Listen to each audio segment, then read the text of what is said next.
En este video vamos a hablar sobre la culpa que tortura y la culpa que repara. ¿Qué es la culpa? Se considera la culpa como una emoción negativa, torturadora que no deja vivir en paz.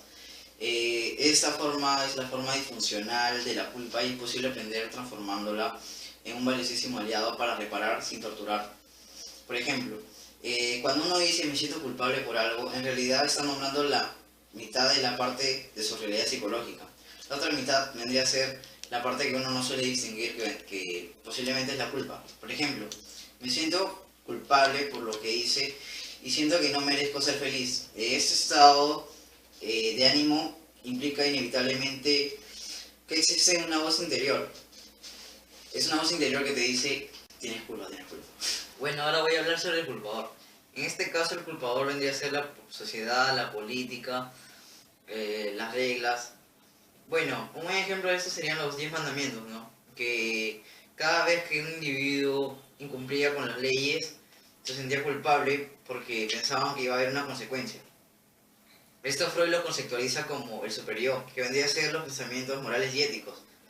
Bueno, el culpador es el guardián del código, y cada vez que nos transgredimos de algún dicho código, se activa una señal de que indica que se ha transferido el código, ¿no? Bueno, este código sería la culpa. La culpa funcional y disfuncional. Hacer cesar el sentimiento de culpa o generalmente agrega más sufrimiento y no conduce a ninguna una respuesta. En este tipo de casos hay dos tipos de culpa, la funcional y la disfuncional. La culpa funcional es la que ayuda, la que te motiva a resolver el problema. La vida disfuncional vendría a ser la que te perjudica, la que te atormenta, la que siempre está ahí pendiente.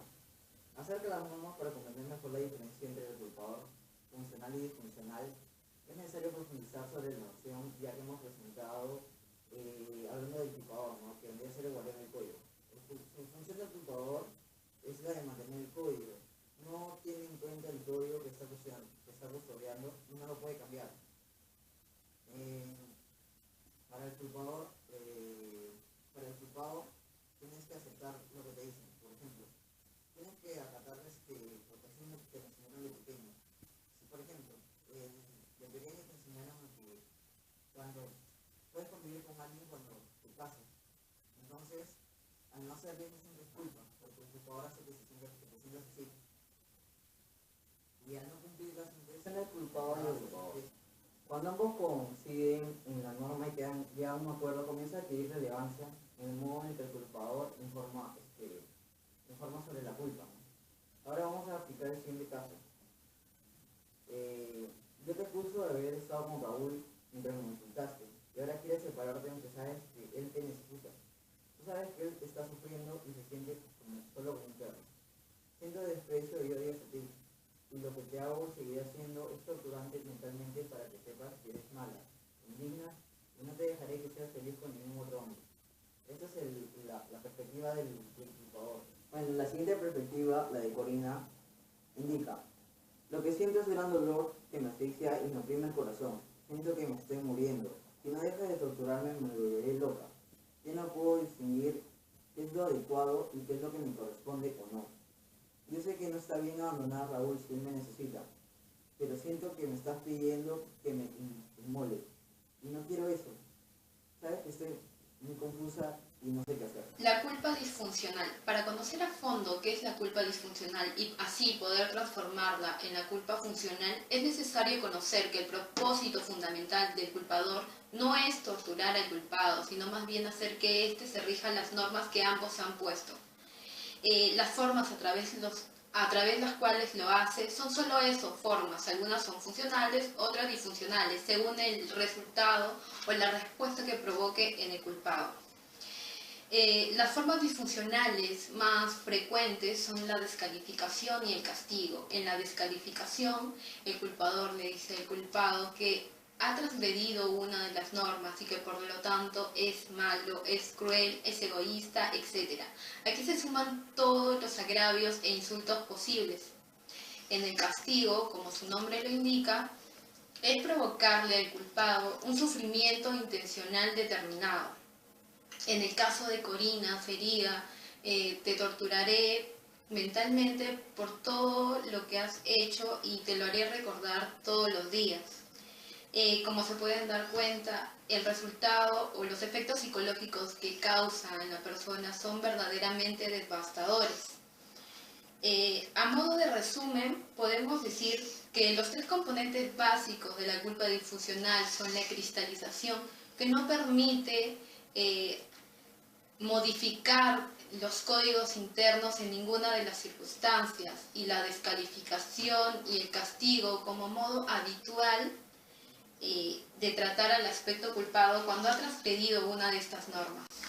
Existe bastante evidencia clínica que cuando el culpador desarrolla la capacidad de aprender el error de la descalificación y el castigo, y desarrolla la capacidad de expresar su desacuerdo de una manera que no agravie ni torture al culpado, y además de eso lo instrumenta. Instrumentarlo significa generar las condiciones que le permitan al culpado producir una respuesta que, además de satisfacer sus necesidades y tenga respeto hacia estos códigos internos, ambos lleguen a un acuerdo, ya que la función del culpador no es torturar al culpado, sino más bien hacer respetar los códigos internos que ambos han regido.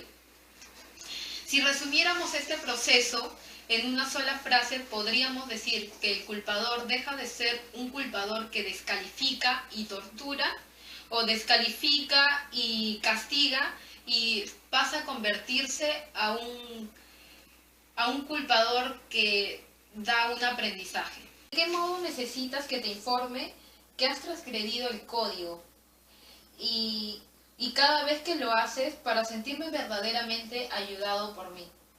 Cuando el culpador le hace esta interrogante al culpado y el culpado le responde de una manera en que ambos lleguen a un acuerdo y satisfagan las necesidades de ambos, comienza un diálogo que no importa el tiempo que dure, pero llegan a un acuerdo. Estamos tan acostumbrados a pensar que el diálogo solamente se da entre dos o más personas y no nos damos cuenta que existe un diálogo entre dos partes de la misma persona, el culpado y el culpador. En el caso de Cotrina, después de hacerse esa pregunta interna, su respuesta sería: yo sé que me quiero separar, que eso está mal porque Raúl me necesita, pero por favor no me tortures, porque yo también soy un ser humano y también siento. Y cada vez que hablan sobre esto y llegan a un acuerdo, no importa el tiempo que dure, siempre y cuando lleguen a un acuerdo. Es posible que el culpador no entienda de un modo inmediato este diálogo, pero es el inevitable primer paso, por decirlo de alguna manera. El tiempo que necesitan para alcanzar este acuerdo también va a depender del grado de rigidez del código y la posibilidad del culpador de aceptar las modificaciones necesarias sobre dicho código. También la posibilidad del culpador de comprender el error, el error del castigo y la descalificación a modo de enseñar al culpado, ya que no es la manera adecuada. El tiempo que necesitan ambos para conocer algo tan obvio y también inevitable, que ambos no son enemigos esenciales, sino son tripulantes del mismo bote, que son complementarios y que por lo tanto un aspecto no puede sentirse bien si el otro aspecto no se siente bien también. Esta conciencia de ser partes de una unidad mayor tan simple, tan obvia y tan fundamental es uno de los pilares sobre los que se afirma y motoriza el proceso de construcción de acuerdos satisfactorios entre ambas partes. Además del desconocimiento del culpador hacia el culpado, que son complementarios, existe otra ignorancia: cómo expresar su desacuerdo con el culpado. La descalificación y el castigo son dos de estas manifestaciones de esta ignorancia emocional a modo de expresar un desacuerdo. Otra creencia equivocada es confundir el enojo con el castigo. Además, lo usamos como modo de enseñanza. Y lo confunden como sinónimos. Pero el enojo como tal, es decir, estoy enojado contigo porque has transgredido una de las normas o porque te quieres separar y te exijo que no lo hagas. Esto es enojo como tal. En el castigo se centra en provocarle un daño emocional. Te torturaré mentalmente y no te dejaré vivir en paz ni un segundo. Además, también se le añade el modo de enseñanza, diciéndole, así aprenderás. Esta sucesión de distorsiones provoca en el culpado un sentimiento de culpa, una desorganización y resentimiento, porque lo que recibe son ataques que lo dañan y además le están diciendo que de esa manera va a aprender. Voy a hablar sobre el cambio de las normas. En las culpas disfuncionales es frecuente observar que la norma, como la registra y presenta el culpador, tiene algo de rígido absoluto y muy general. Por ejemplo, en el caso de Corina, no se debe abandonar a quien te necesita. ¿Qué quiere decir? Yo, por ejemplo, puedo convivir y sin embargo abandonar, y también puedo convivir y acompañar emocionalmente a esa persona. La tarea que el culpador y el culpado necesitan conceptualizar, flexibilizar y darle más precisión a la norma en la medida en que el culpado consigue conectarse consigo mismo, puede dar información útil sobre cada norma que se debate. Ahora el aprendizaje del culpado. El aprendizaje se realiza en relación culpador-culpado. Lo fundamental que necesita realizar el culpado es que el código que el culpador preserva, si bien por momentos se limita a sus movimientos y puede resultarle molesto, y en lo profundo también lo protege a él. El culpado necesita de código de normas y de que exista una función que se ocupe de informarle cada vez lo que ha transgredido. Tal comprensión genera una mejor disposición, lo cual significa que se forma más sensible a sus señales, puede hacer correcciones con mayor anticipación. Cuanto más rápido es el registro del error, más sencilla es la corrección y menores los daños a reparar.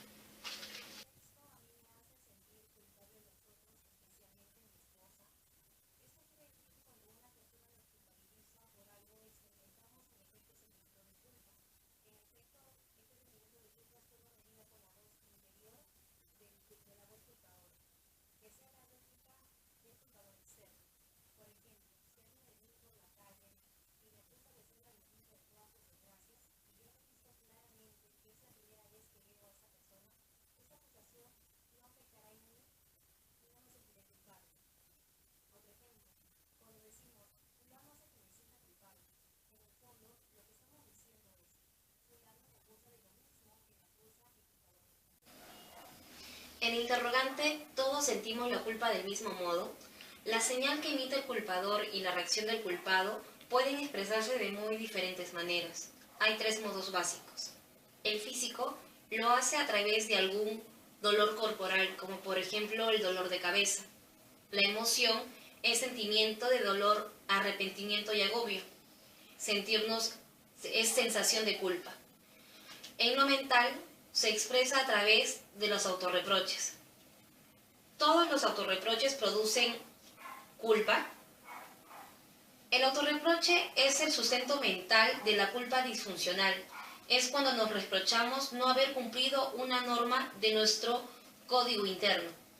Reprocharnos haber fallado algo y no haber logrado un deseo. Y esto está vinculado a la sensación de torpeza y fracaso, pero no es dolor de la culpa. Ahora una última pregunta. ¿La actitud transgresora es un valor? La actitud transgresora no es un valor ni un disvalor. Es una descripción incompleta e insuficiente de una conducta. No existe la transgresión en abstracto. Siempre se transgrede algo. Para saber si otra conducta transgresora es necesario incluir cuál es la ley o la norma que transgrede. Una vez que conozcamos la norma, nos concentraremos en el modo en que se transgrede.